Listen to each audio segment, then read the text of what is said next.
Hello and welcome to BT Media's In Conversation With series. Today I'm delighted to welcome Natasha Layal, co-founder of Expocast, who are an events recruitment and consultancy business. Good morning and welcome, Natasha. Good morning. Thank you for having me. We were just discussing that that's not Woburn Forest behind you. That's... No, I'm very close to Woburn, but it's definitely not. If I was out there right now, it's so windy. Honestly, it's scary. Yeah.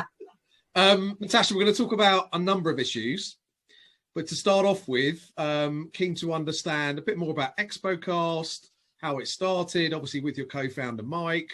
Introduce us to it. Oh, how exciting. Okay, so Expocast, I still love hearing people say that word, Expocast. It's just so exciting, and then you realize, you go, oh yes, that's my company. Actually, that's really cool. Okay, so Expocast, so what we do first of all is we specialize in recruitment, specifically for the events industry. When I say events, I know that's a very, very broad term.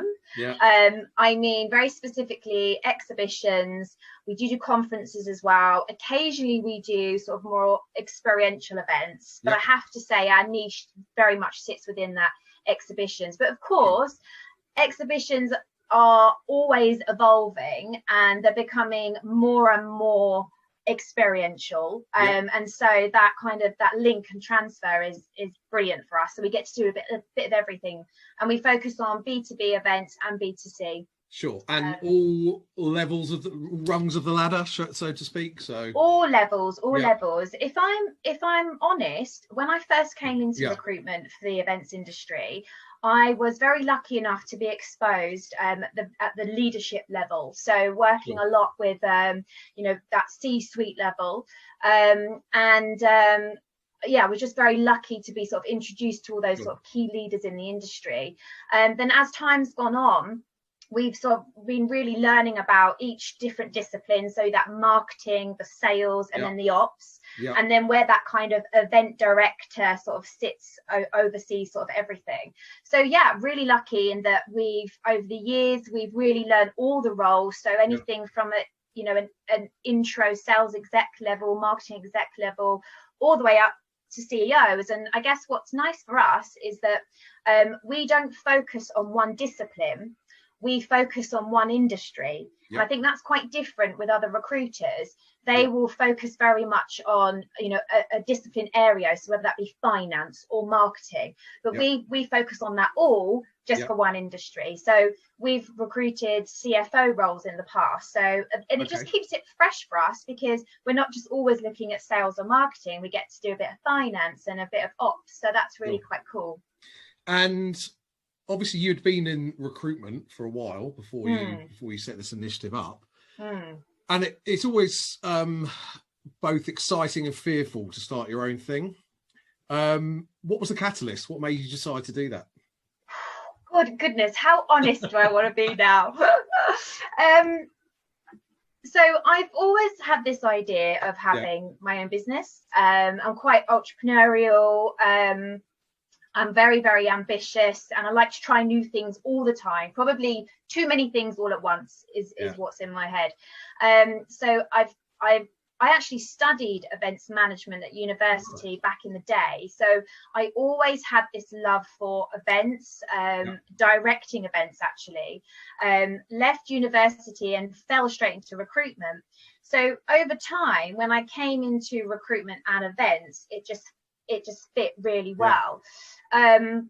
So I loved doing recruitment and events, but I always I guess wanted to just put my own stamp on things, and do things sort of my way without being a rebel. But you all have your certain values and morals, and sometimes when you're working under a brand or for someone else, you are limited because you're not always going to have the same aspirations as somebody else. So my last role that I was in was very different. It was looking at the RPO model of recruitment, which I had never done before. It was a great... You can explain what RPO is? Yeah, of course. So RPO is recruitment process outsourcing. So so I'd always worked on either like a contingency based recruitment or sort of retainer commitment fee, but the recruitment process outsourcing is almost when clients come to you and they want to sort of scale up quite quickly and take on a whole department. So what you then become is you become the internal recruitment department for a company, and you might have 3 or 4 of you, and you're exclusively for that one brand. And so it's a very different way of working. I was fascinated by it because I could see the huge benefits of becoming that brand and living and breathing those values of that company. And the way you can approach candidates is very different coming at it from, you would never say I'm calling from a recruitment agency, you'd say you're calling from that brand, even though you were an outsourced team. So it really opened up my eyes. But it was for me, I was sort of managing different accounts, and I wasn't doing the actual recruiting anymore. I missed the events industry massively. Like everyone falls into this industry, and it's so incestuous, and once you're in, it's really hard to get out because you just become one big family. So cliche, isn't it? So cliche, but you do. And you see the same people at the same events, and you just it's just a great network and community to be a part of. So the RPO model, although I loved it, that the business as a whole, it wasn't a good fit for me, and I found myself in a really hard place because it wasn't working. And so that ended, and I guess I was at a point where, okay, well, I don't have a job right now. So if I'm going to set up something, it's going to be now whilst I've got nothing to lose. So I'm not as brave or as courageous as it might have looked, because I was given that push that I needed, to be honest. Well, it's interesting because I think you can draw parallels to that to the situation today, right? With a lot of people, some of your candidates and some of your clients that have found themselves out of work for not their own fault. And they've got an idea. What would your advice be to them then, based on your experience and people you've spoken to, in terms of if they have if is now actually, in a funny way, a good time to start something new? Definitely. And I have seen it already. I've seen all these new sort of startups and business ventures, and if it hadn't have been for what's happened, they wouldn't have taken that leap of faith really, and looked at that as an opportunity. So obviously, though, I want to be realistic here.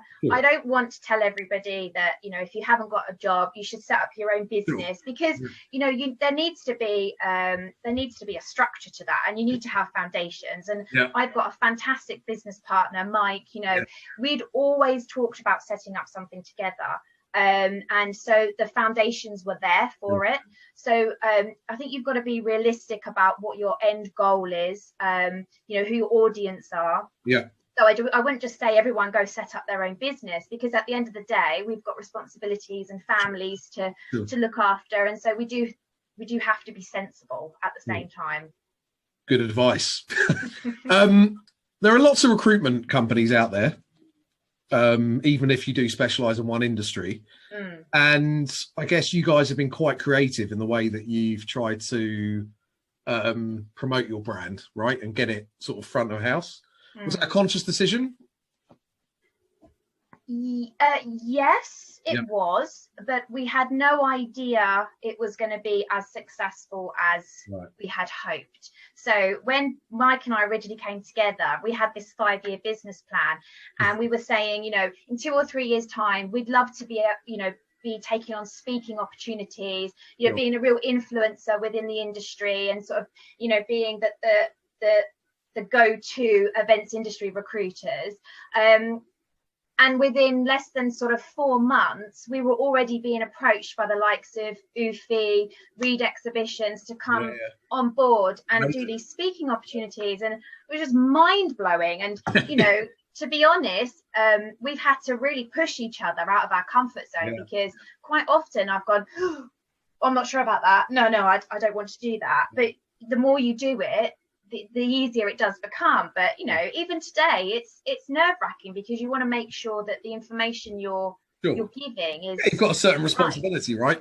Exactly. So your use of social media has obviously been very key in getting your message across, both as a person and as a company. What sort of advice would you give to people that are trying to do the same thing? I always think that your personal branding needs to be a reflection of your values, your mission, your goals, and your morals, right? And if you're setting up a new business, then it's the same. It's exactly the same. And I think if I just go back a little bit, when the pandemic kicked off, we were in a really difficult position, whereas people would ring us and say, I need a job, I've been made redundant. And for the first time ever, we were saying to everyone, I'm really sorry, we don't have anything right now. And obviously we had said to people in the past, we don't have anything that's perhaps suited to you right now. But to just say we don't have any roles, we're really sorry, was awful. And we felt redundant, quite frankly. So we thought, okay, well, what can we do to give back? And we created the career roadmap webinar. And the reason I've just backtracked is because that is exactly what you've just asked me. What would we recommend to people to do? And what the career roadmap webinar, it's a mouthful, was designed to do was to encourage people to treat themselves as though they are their own entity and their own business. Yeah. And so really what our job is as recruiters is to go out there and find the jobs. There is nothing stopping everyone from doing exactly what we do. Exactly what we do. But sometimes you just need to know where to start. So what we did was we were trying to provide individuals the tools with what we use as recruiters for themselves. So look at your personal branding. How do you want to be portrayed? Engaging online, being present, but also who to engage with. So we created this little black book of contacts for the industry, and we shared that with everyone. And we were talking about all the associations they need to be engaging with online, they need to be signed up with, all the different job boards that were out there, all the news media companies that were offering free career advice and training. So we were just kind of giving that to everyone. But the answer to your question is, you are your own entity, you are your own business. So your branding that's online should reflect your beliefs and your values, just as a marketing department would do for a business. Good advice. The recruitment industry doesn't always get a good press, right? No. I'm not saying just events and exhibitions, I'm saying generally. Possibly because there are low barriers to entry. So let's forget about the pandemic for a minute and just say the market was buoyant. If someone wanted to set up a recruitment business tomorrow, they could do, right? What makes a good agency though, compared to the not so good? Okay, do you know what? I get why recruitment agencies have a bad rep. I get it. I have worked for clients, businesses that have shocked me, And that's what I love about being, not recently, by the way, to add, they're not recent, but, and times have changed and they are getting better. We're nowhere near what we should be doing. But for me, it's all about being honest and real. And especially now more than ever, there's no hiding. We are all human. We can, through all these Zoom calls, we're all the same. We were talking about it earlier, weren't we? I think the senior people are more accessible at the moment because they're not sitting at the end of a table in a boardroom. We're all sitting in our office, in our home kitchens with dogs, kids. And I think everyone now has kind of got this opportunity to really make themselves present and visible. So I think the key is just to be real and authentic.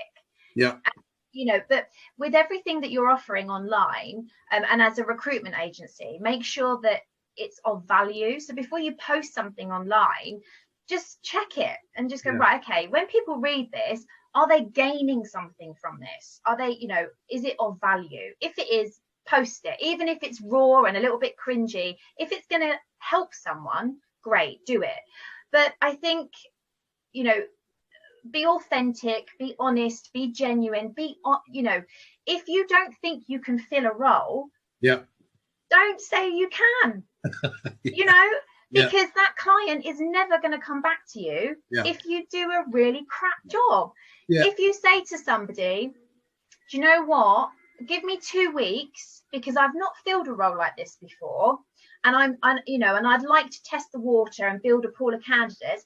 If I'm not comfortable, I'll tell you, and then they can move on to the next person, and then there isn't that tension, that that relationship. They will come back to you in a year's time when they need something that you can help them with. But if you've lied, then you're setting yourself up to fail. Yeah, and I completely agree. And also then it tars the industry, doesn't it, with the same brand. In-house recruitment versus using an agency, because we all see posts online saying, I've got this job, no agencies, which must, I don't know. Damn it. Well, actually, I had a question, like, how do you feel when people put that? Because I know they probably don't mean to be rude, but that's your job, right? Yeah. Do you know what, though? I am friends with a lot of those clients that make those posts. And do you know what? I get it. Because they say to me, Natasha, I'm posting this online. I can't use you. If I had the budget, I would. And sometimes, a lot of the time, I'll just share their post for them and like it, because that's good attitude, because I'm not winning or losing there. Well, in fact, I can only win because hopefully then this paves the way to build up a good relationship. So when they do have the budget, they'll think, oh well, Natasha's helped me before, I'll go to her. So. And what's the benefit if of using an external recruiter like yourself, do you think, compared to doing it in-house? Oh, that's a really good question, isn't it? I've opened the door widely for you. Yeah. Why should they use you, Natasha, and no one else? Yeah, I think it's, you build up a breadth of diversity and experience. So I think sometimes when you work for one business, you sort of become that model, and you're kind of shaped in that way, and you've got different employee schemes and attraction and retention. But it's not until you perhaps go and work for a different company that you go, oh wow, that was a great idea, or that was really clever. So I feel that we have all those ideas because we work with tons of internal recruiters and businesses. We really have a little bit snippet of what works really well in all these different companies. Quite often we'll have internal recruiters come to us and ask us, what are our competitors doing to attract their talent? So not only are we filling roles, but we are offering that consultancy service as well. We can say, well, actually, from our experience and from the insight that we gather, the data and insight we gather from our recruitment, I can tell you that 3 of your competitors are actually paying 20% more of the same roles on their salaries. They're also offering a employee referral scheme, and their staff get this amount, so why don't you try this? So I think we not only can we offer recruitment, but we have that insight that they might not have as a whole. So actually, in the long run, even though they might have to pay a fee, we've all probably been places and heard where people have done it themselves, taken on a candidate or even a multiple number of candidates, and had to let them go. So that time and money could easily have been offset by going to an experienced. Yeah, absolutely. But it's all about building that relationship, right? So I always say it's a bit like a hairdresser. You quite often you go to a hairdresser. No, you used the wrong analogy. Sorry, Dad. Sorry, that's so rude. Lots of people, not all, go to hairdressers and they'll have their hair cut and it's not quite right, so they won't go back. Sure. But they also won't tell that hairdresser why they're not going back, right? Sure. But everyone's hair is different. Everyone likes different things. So if they've gone back to that hairdresser and said, I didn't like how you did that last time, but could you do this instead? Yeah. Every time that hairdresser gets that same client, the service is going to get better and better and better if they're open to learning and listening, obviously. Sure. So that's how I see it. You know, the closer and the better the relationship as times go on, the easier and the better the recruitment will be. So sometimes if you've not had a great service first time round, it's okay to talk about it and communicate and work out together how you can make it better. Yep. So that's really important. No, I absolutely agree with you. Moving on to business at this time. And obviously, the pandemic has affected everybody, regardless of what industry, but more so the industry that we're in. Obviously, as you've said, sort of overnight, all your roles disappeared, right? Yeah. And as an individual, and you could obviously talk on behalf of your business partner as well, how do you deal with that? How did you deal with that? Losing all our jobs.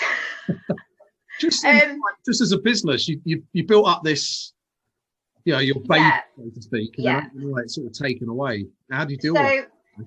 Well, lots of wine, and again, I'm not joking. No. So I think in December was the kind of point where we was like, right, we're going to do this. So it took a good 2 or 3 months to work out a name, a brand, and a target, what we wanted to do. Then we launched the business in the first week of lockdown. Yeah. Oh. And first of all, it was just like, we couldn't believe our luck or lack of it there was. And we were, feeling a bit sorry for ourselves, but also I think we was in a little bit of denial. We were a bit like, this will blow over. I'm sure in a couple of weeks' time, things will pick up. And so that realization kicked in of, actually no it's not, and that took a while for us to really think, okay, we're in trouble here, we need to do something.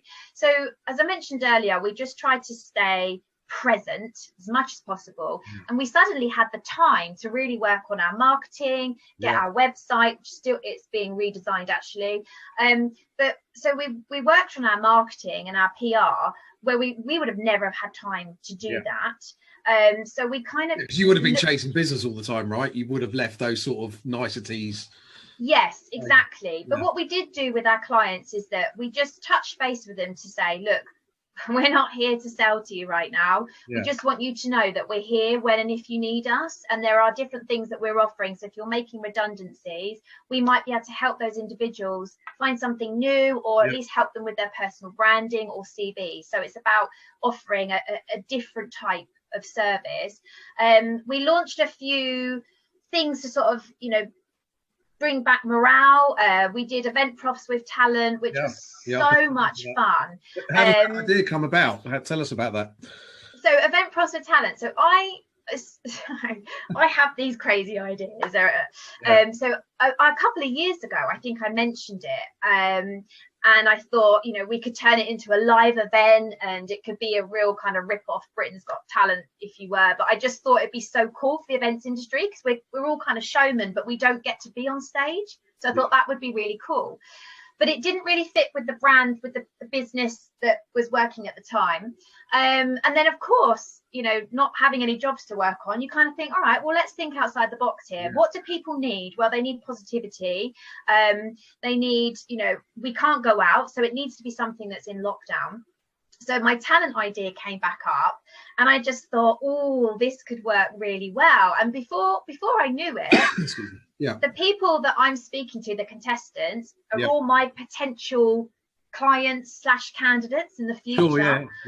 I reached out to Julian and Andrew Harrison from Assor, and they're big names, and thought leaders in the industry, and they were on board. So I was like, amazing. So for us, for Expocast to be associated with Mash Media, Assor, and some of the really big brands for the contestants to bring was just awesome. We really, and do you know what, we just enjoyed it. We really enjoyed it. I almost entered, but I didn't have the what would have been your talent, Dan? I'll tell you that now. The next year. Well, that then I'll hold you to that. I'm absolutely gonna hold you to that. I'll give you a little rendition now, shall I? No, so it was great. I mean, I saw it, and also, how many people did you have sort of connecting with it in terms of entries and people that watched it? Oh my goodness. So we had around 15 entries, and then we had like a semi-final of 8. We've actually got our final still to hold. We were going to have it at the EN Awards, but obviously that's got moved. So we're just trying to work out if we can actually do a virtual final. But what we would like to do is try and raise some money for Eventwell, an Eventwell pledge. So we're trying to combine it. So the cogs are, the wheels are in progress at the moment. But so I was going to talk about other community initiatives, because obviously you did that one, and then there's Eventwell and there's others. I mean, how sort of, obviously out of a terrible situation, the community has come together. How excited and inspired has that made you feel, really, about the likes of Eventwell and other projects that have happened? I think it's incredible the amount of people that have put themselves out there to help others. I think it's testament to our industry, because we do all come together and we do all care, even competitors, right? Even all the competitors are coming together and help each other. In fact, tomorrow night, I'm running an event called the Big Fat Recruitment Debate, and that is with 2 of my direct competitors. Because 3 heads are better than 2, and 2 heads are better than 1. So the more information us recruiters can bring to the table, the better it's going to be for everyone. So, but would I have been saying that a year ago? Probably not. And we'll watch this space in a year's time.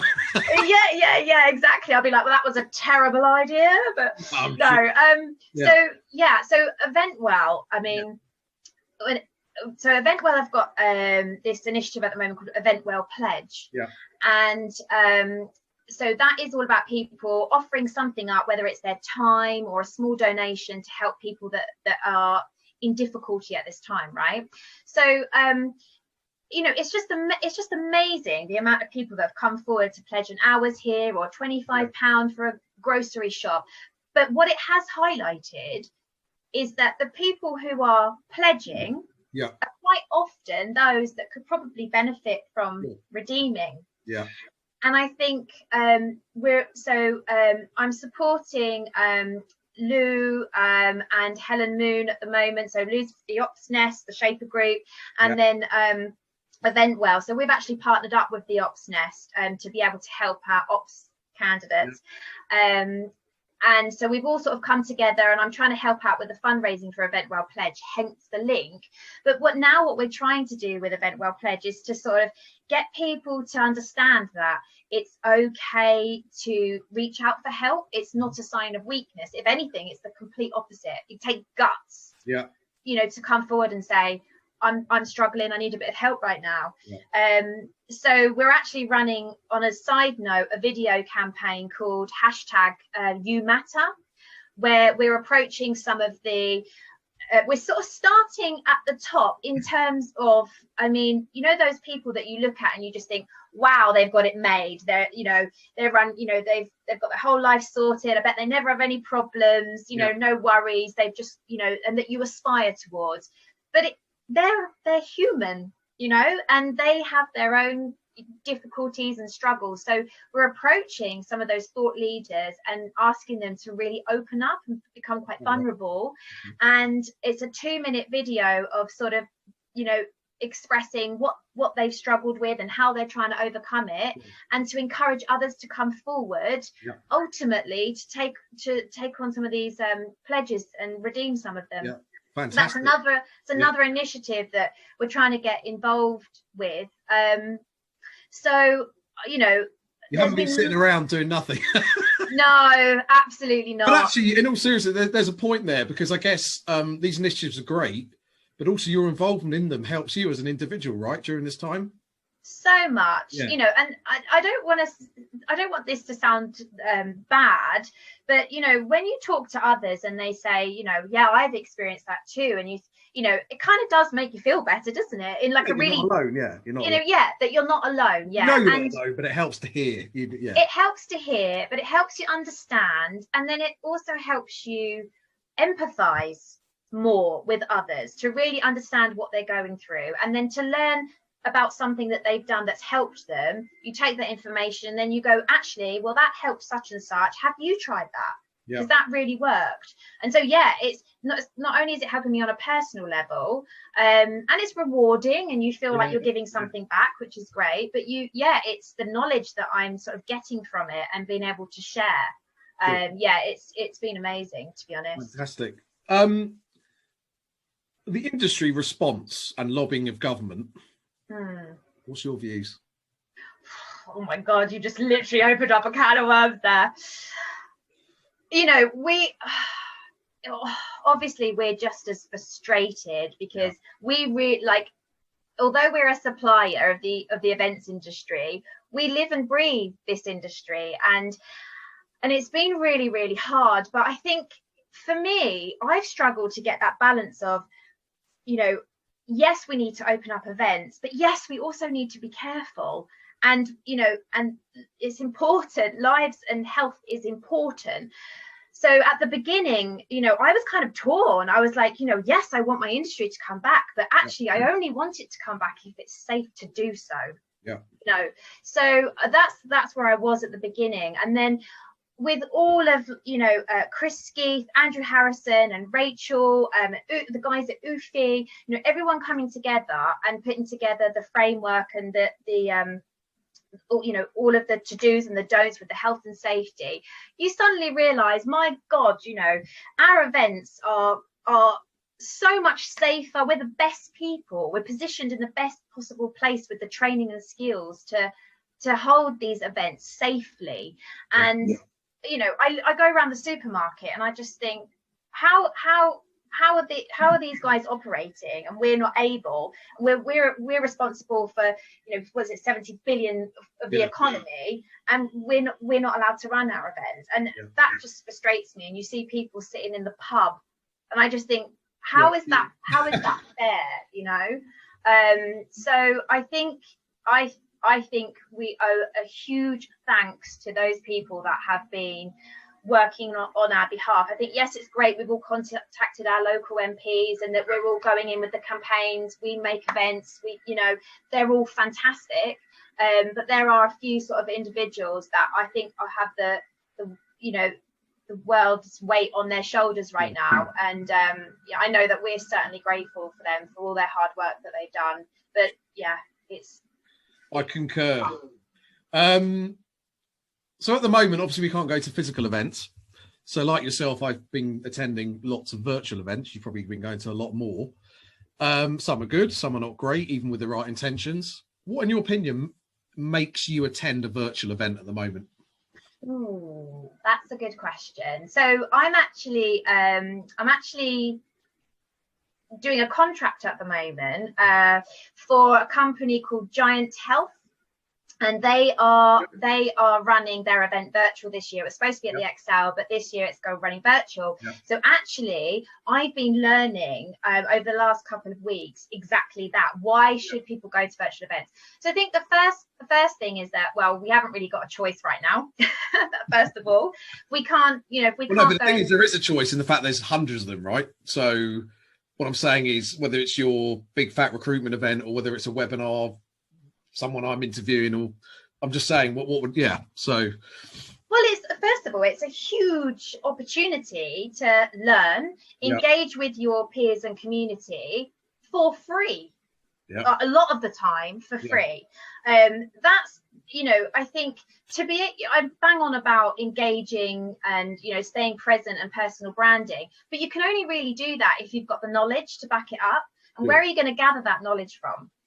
Going to events, sitting on these different webinars and really learning what all the different countries are up against at the moment, and what different industries, what their struggles are, what they've done really well that we can move over to our industry. So I think these webinars have been incredible source of learning and education, and I actually think everybody should be, you know, attending as many as they mentally, you know, can cope with.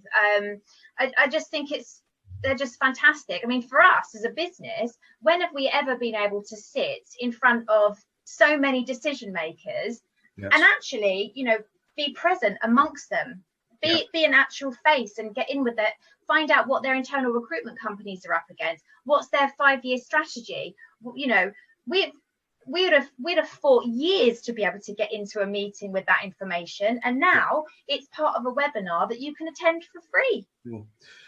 One of the challenges that organisers have with virtual events, as you said, is that most of them are free, if not all of them, which is obviously a challenge if you're putting out all this content. I don't know whether you've attended any webinars, whether for your industry or in the exhibitions world, where you've paid to get in, or if you haven't, what would attract you to a paid virtual conference or webinar? Yeah, it is hard because, you know, I'm pretty broke myself right now. So every time I look at an event, I am kind of put off when there's a charge, or I really do have to think about, is that really worth it, right? So there has been one event that I attended, and I think it cost me £15 to go to. It was an hour session, and it was actually about online marketing and branding. So I think you know, we've picked and choose the events that are going to offer us, we can kind of see that clear return on investment, I guess. Fair point. And the things that we know are going to help our business and help us individually. But yeah, it's tough. There are tons of events that actually I would love to go to right now, but I don't, because you do have to pay for some of them. So it's about really thinking about the ones that you are going to attend, and making sure it's worthwhile. Definitely. So it's very specific and personal to yourself. It is very specific and personal. Physical events, in your opinion, when we are allowed to reopen, what do you think events, and you know, people you speak to in the companies that we in the industry we work in, what do you think the events are going to look like in the future? Do you think they're going to be a hybrid of virtual and physical? Do you think we'll go back to all physical? What's your view? My personal view is that it's got to be hybrid. I don't think we should have gone through all of this over the last 7 months, all of the kind of tech education, learning different platforms, building the confidence to be online. I don't want that all to be in vain. I think, you know, we've worked really hard over the last 7 months to all get tech savvy, and understand how this can work. And I think it should be a part of the events moving forward. You will never ever get away from how amazing it is to meet people face to face. Events will always have its place because of that, right? But there are a lot of people that wouldn't have been able to attend the events anyway, so why not offer them that virtual opportunity? I understand there's a lot of, you know, it's not that easy and there's a lot of technicalities behind it, but we're sort of proving that it is possible. And so I think we would be crazy to know, and this sounds awful, right? But why not learn from our mistakes? What happens if in 5 years' time we have a different pandemic?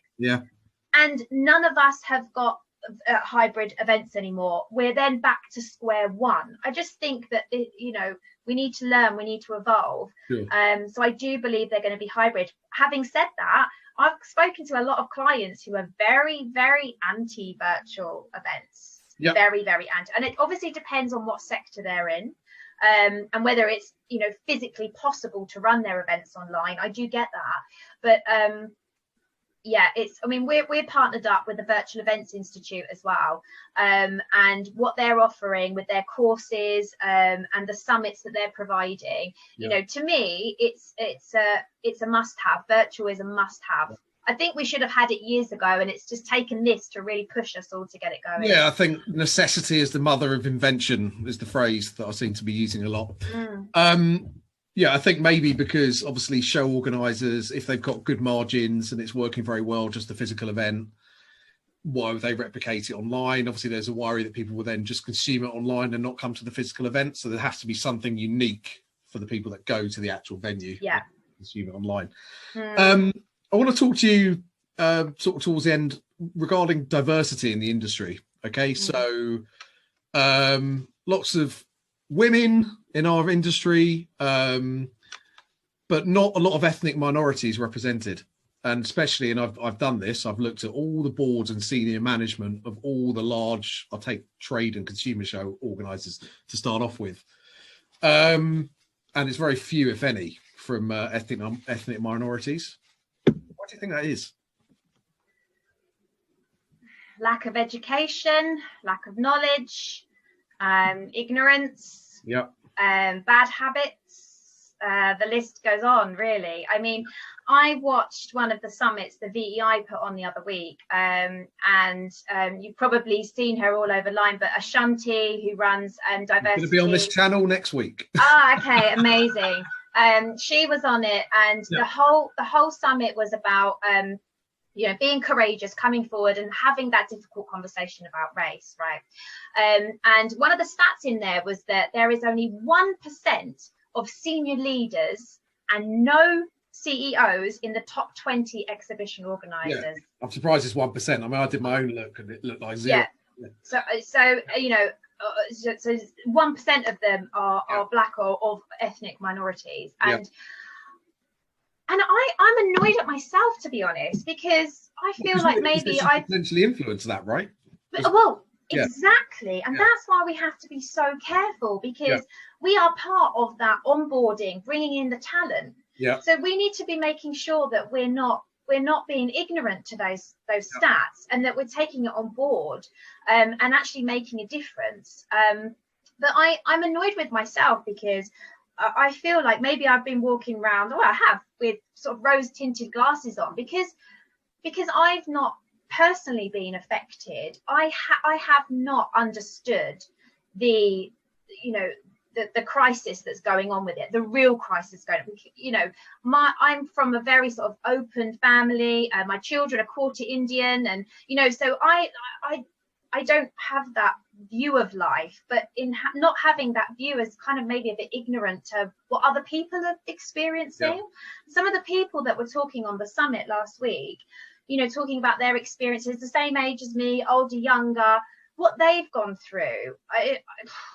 It was really hard to hear. It was really emotional. It was really hard to hear, but we have to hear it. We can't not hear it because it's uncomfortable for us, or we don't understand it. If you don't understand it, learn. So sometimes I don't feel like I'm really qualified to talk about this subject because I've not lived and breathed it. I want to support the subject, and I'm a huge advocate, and I want to work closely with people like Ashanti, because I do believe that we're in a very strong position to influence the industry in terms of the talent they bring on, and I want to make sure we're getting it right, because clearly we haven't done for a long time. And I think also industry bodies have got a responsibility to do that as well. Again, I'm not calling anyone out, but if you look at the main industry bodies in our industry, you look at the council and the board members, again, strong female percentage, but 0 or very few from ethnic minority backgrounds. So okay. Finally, and I ask most people to do this. Oh no. Well, actually, 2 things finally. Pressure. Boris Johnson sitting in front of you now. Oh God, right. Give him 10 seconds. Well, first of all, I'd offer him a haircut, because I'm also a hairdresser. That's the first thing I do. Okay. I would say to him, can you answer the bloody question, please, and stop waffling about? Because I just feel like he's not listening. He pretends to listen, skates over the question. I would say, listen to us, hear us, and next time you want a conference held, well, do it yourself. Do it yourself. Go on, I'd like to see him try. We are an economy that has supported. We're a sector that supported the economy, and you're just leaving us in the dark. And so many people have just fallen in these grey areas that are not getting support, and still won't get support now over the next 4 or 5 weeks. It's atrocious. So just please listen. Just listen to us. Listen and get your hair cut. Listen and get your bloody hair cut, man. And finally, if you want a desert island, right, that would be nice right now, wouldn't it? Let's say for a week or a month or whatever. What 2 people in the industry are you taking with you? Oh, okay. So I'd take Ashanti with me. Right. Because from what I see, she's an amazing character, but she's full of knowledge, and I could learn so much from her, and I could come back in a month feeling like I had a better understanding of diversity, as we said. And I'd probably take my business partner. Oh, I should have said exclusive. How cute is that of me? You had to, I suppose. Yeah, that's it. Yeah, because he's brilliant with, he sorts out all of our insurance, all the accounts and stuff like that. So I'd be stuck without him. So he needs to come as well. Perfect. Natasha Layal of Expocast, thank you so much for your time today. Oh, thank you for having me, Dan. It's been lovely.